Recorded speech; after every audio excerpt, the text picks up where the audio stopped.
Welcome to a new episode of Ask Dr. Mims.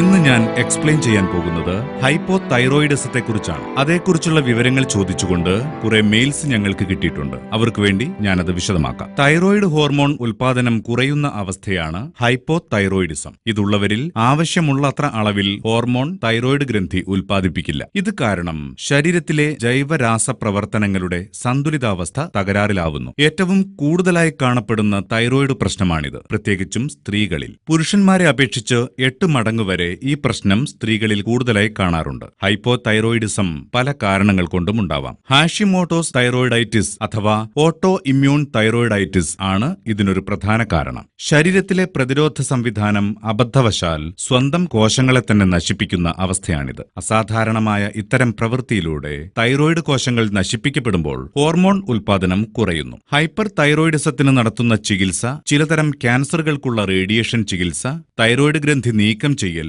എന്നിവയെല്ലാം ഹൈപ്പോതൈറോയിഡിസത്തിനും കാരണമാവും. ചില സന്ദർഭങ്ങളിൽ പിറ്റ്യൂട്ടറി ഗ്രന്ഥിക്കുണ്ടാവുന്ന തകരാറുകളും ഹൈപ്പോതൈറോയിഡിസത്തിന് വഴിയൊരുക്കാറുണ്ട്. കഞ്ചനൈറ്റൽ ഹൈപ്പോതൈറോയിഡിസം എന്ന ഒരു പ്രശ്നവുമുണ്ട്. ചില കുട്ടികൾ ജനിക്കുമ്പോൾ തന്നെ തൈറോയിഡ് ഹോർമോൺ കുറവായിരിക്കും. തൈറോയിഡ് കോശങ്ങളുടെ കുറവോ എൻസൈമുകളുടെ തകരാറുകൾ കൊണ്ടോ ഇങ്ങനെ സംഭവിക്കാം. പെട്ടെന്ന് ഭാരം കൂടുക, ആഹാരം മിതമായി കഴിക്കുന്നില്ലെങ്കിലും കൃത്യമായി വ്യായാമം ചെയ്യുന്നുണ്ടെങ്കിലും ഭാരം കൂടുക, നടക്കുമ്പോൾ കിതപ്പ്, കടുത്ത മുടി കൊഴിച്ചിൽ, വിളറി വരണ്ട ചർമ്മം, പിന്നെ ക്രമം തെറ്റിയ ആർത്തവം, കൂടിയ രക്തസ്രാവം, തണുപ്പ് സഹിക്കാനാവാത്ത അവസ്ഥ, പേശികളുടെ ബലക്ഷയം, സന്ധികളിലും പേശികളിലും വേദന എന്നിവയാണ് ഹൈപ്പോതൈറോയിഡിസത്തിന്റെ ലക്ഷണങ്ങൾ. ഇവ കണ്ടു തുടങ്ങിയാൽ എത്രയും പെട്ടെന്ന് ഡോക്ടറെ കണ്ട് വേണ്ട പരിശോധനകൾ നടത്തി രോഗനിർണയം നടത്തുകയും ചികിത്സ തേടുകയും വേണം. ഇതുപോലെ രോഗങ്ങളെക്കുറിച്ചുള്ള നിങ്ങളുടെ സംശയങ്ങൾ ഞങ്ങളെ അറിയിക്കുക. അവർ ഇമെയിൽ ID ask@drmims.com.